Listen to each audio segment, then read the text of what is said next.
बच्चे मसला सुनना नहीं चाहते उसका। तो पहली बात लाहौर चैम्बर की अकाउंटेबिलिटी, दूसरी बात इनके असाबों की लिस्ट।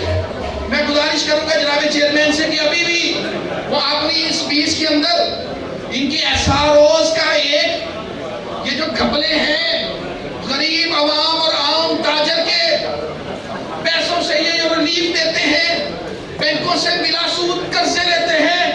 जब एक आम ट्रेडर 26% पे कर्जे ले रहा था, जब एक आम ट्रेडर 26% पे कर्जे लेने में मजबूर था, ये जालिम और दरिंदे, ये इंडस्ट्रियलिस्ट, ये दादे पोते शो, ये वहां से बिला सूद कर्जे जारी करवाते हैं।